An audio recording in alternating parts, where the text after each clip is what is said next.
Russell Wilson and or his agent listed the 4 teams he would possibly play for. The one that didn't make a ton of sense to most people was Chicago. Now we're learning why Russell Wilson is interested in Chicago. According to a report, he likes the idea of turning around a historic NFL franchise. He also sees them as an emerging offensive line, a solid offensive-minded coach, and the intriguing market of Chicago. Don't think these quarterbacks aren't looking around the league and seeing what works. When Tom Brady went to Tampa, I was just reading a story this morning. Jason Light, the GM, said it was like he'd been scouting us. He knew our personnel. He knew what we needed. He knew what I wanted. Tom Brady called them and interviewed the Bucs. They didn't interview him. So Peyton Manning to Denver reminds me of Russell to Chicago. Remember when Peyton Manning went to Denver? They were just 8-8 the year before, but squeaked into the playoffs. They had an emerging offensive line, Ryan Clady, a very good young player. They had 2 stars on offense, receivers. What are the Bears? 8-8, made the playoffs. Russell sees them as an emerging offensive line. And they have 2 offensive stars, Tariq Cohen coming off an injury, and the great wide receiving talent, Allen Robinson. They also have a young tight end from Notre Dame I love. So Chicago may sound a little strange. Do you want to go into a division with Aaron Rodgers twice a year?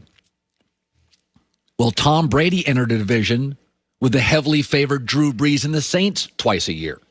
So what you get in common with Tom in Tampa and Peyton Manning in Denver, and if he ever went to Chicago, Russell Wilson with the Bears, is these are not finished products. They see themselves as the missing piece. And there's also 2 things very attractive to Russell Wilson in Chicago. He can go, Mitch Trubisky went 25-13 with Matt Nagy. What am I going to go? And also, Matt Nagy and Ryan Pace, the head coach and general manager, respectively, in Chicago, are a little bit on the hot seat. They don't have the power of Pete Carroll. And that's one of the things turning off Russell, very much so, in Seattle. Alex Curry with the news. No. Turn on the news. This is the Herdline News. Well, the Cardinals boosted their defense by signing J.J. Watt this week, and Coach Cliff Kingsbury is expecting Watt's influence on the team to expand even further than his skills on the field. I would say J.J. Watt has the type of presence that you don't want to let him down. I mean, you saw, and you've heard some of those quotes come out of Tampa with Tom, and I don't want to be that guy that doesn't hold up their end of the bargain. And J.J. brings a similar presence with all he's accomplished and his work ethic and the type of person he is. And so I do think that can be a big proponent to where we're trying to head this next season. Now, I like to call this the Tom Brady effect, when you have such a big impact both on and off the field and such a big presence the moment that you walk in the door that everyone around you doesn't want to disappoint you. Everyone around you wants to live up to their expectations. They don't want to let you down. And so having someone like this really sets the tone and sets the mood, not only on the field and in the locker room. And that's just as important as making a good play on the field, is having that good perspective and that good mood around the team. Well, and also what's happening around the NFL for about 20 years, it felt like a system.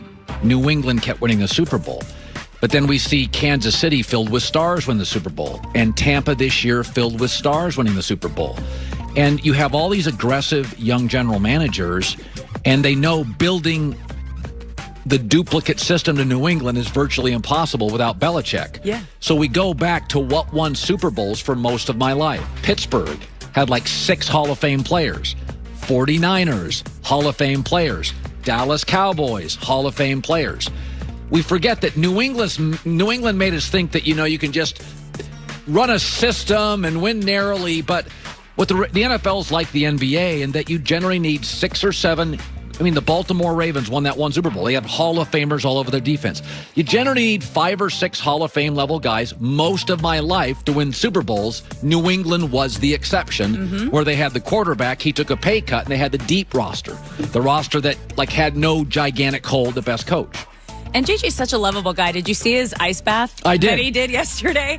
He sawed a hole in the lake and just sat in the lake. I saw that. Look at that. Yeah, it's up on the screen. It's interesting. So so he was sitting in this hole in the lake. My takeaway was he sitting on a chair? Maybe he was in the shallow part. That's what is he sitting on? Or they're floating. Feet. God. That just, oh, man. You could not pay me to do that. I do like the hot cold, like when you get in like a hot tub, hot shower. It's supposed to be good for recovery, but this, makes me cold just looking at it. Moving on to Deshaun Watson has made it clear he no longer wants to play in Houston, but with the Texans remaining committed to him, this could get messy very quickly. And Jalen Ramsey, who shares an agent with Deshaun, doesn't expect him back down anytime soon. And Ramsey said, I highly doubt he will suit up in a Texans uniform again. He's extremely serious. Now, we know they share the same agent, so he knows a lot that's going on. But when you have other guys around the league supporting the player, talking about this, we heard J.J. Watt say he just wants Deshaun to be happy, and he hopes that he finds his happiness. He's made enough money, and I'm sure he's been smart with his money, so he can sit out a year. And again, quarterback in the NFL, the quality of coaching, individual coaching, Alex, is so good right now that it's not going to be a guy like, he wasted a year of his career. For him, because he's been banged up a little bit, he'll be the healthiest he's ever been. If he had to sit out a year, he would still be the number 1 free agent on the market. So he's made a lot of money. Houston's not one of the more expensive places. No state tax in Texas. I'm sure he's got plenty of money. I'll tell you, it's a rare instance where if I was Deshaun Watson, I wouldn't come back. I think the organization now is a mess. Yeah. I think they have a one-and-done coach. I don't think they have good personnel. I can't think of another instance where I supported a star NFL player sitting out and demanding a trade. This is it for me. I mean, how do you, when he's been so vocal and so strong and saying, I never want to wear this uniform again. I don't want to come back. We're at the point of no return. Yeah. When you're that strong about it, not only to the fans, the coaches, the teammates, it's tough to kind of come back from this, even if he does come back. It is. Yeah. All right. Well, we had the All-Star draft last night. LeBron and Kevin Durant drafted their All-Star rosters, and the Utah Jazz have the best record in the league right now, but their 2 players, Donovan Mitchell and Rudy Gobert, were the last ones remaining on the board, and LeBron explained why Jazz players were the odd men out. You guys got to understand, just like in video games growing up, we never played with Utah. Even as great as Karl Malone and John Stockton was, we would have never picked those guys in video games. Never. I respect his honesty here. And this is a good point as to why big markets matter and big brands matter. You even heard LeBron. He wasn't picking the Jazz when he was growing up. This is why when you go to a big market, you get big endorsements. Growing up, this is why I was drawn to the Lakers. They were flashy. They were winning. They had Kobe. They had Shaq. And it's everything that you want in a team. And we saw it here.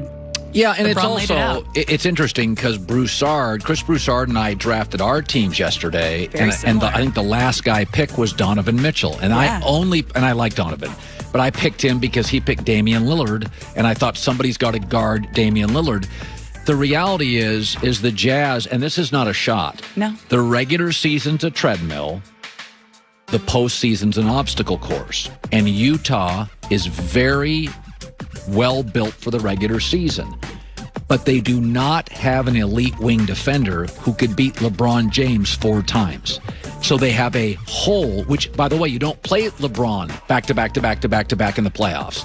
So Utah is your classic, really a great regular season team, but they've got nobody considers them an NBA championship team because they have a hole in their team, which you can't unveil, mostly because nobody else has LeBron. It reminds me, years ago, the Steve Nash Phoenix Suns. They were a great team, but they really couldn't defend the post. And so in the regular season, Steve Nash comes into town. They're shooting threes. They play 100 miles an hour, and it's just hard to game plan for them. But when you watch them over and over and over and over and can play them night after night after night in a series, you could see how poor they were stopping interior scoring, and that's what San Antonio did against them. So I just think it's one of those things where Utah is a really good team. Yeah. They are absolutely capable of winning a couple playoff series, but they don't have a wing defender. Joe Ingles is not going to stop LeBron. They're going to play LeBron, and he will just do whatever he wants in 5 or 6 games, and they won't stop him. He'll totally control the series. The way he explained it wasn't necessarily the players. It was he never really even picked the team growing up in the video games. It just he wasn't drawn to the Utah Jazz. Yeah. Alex for the news.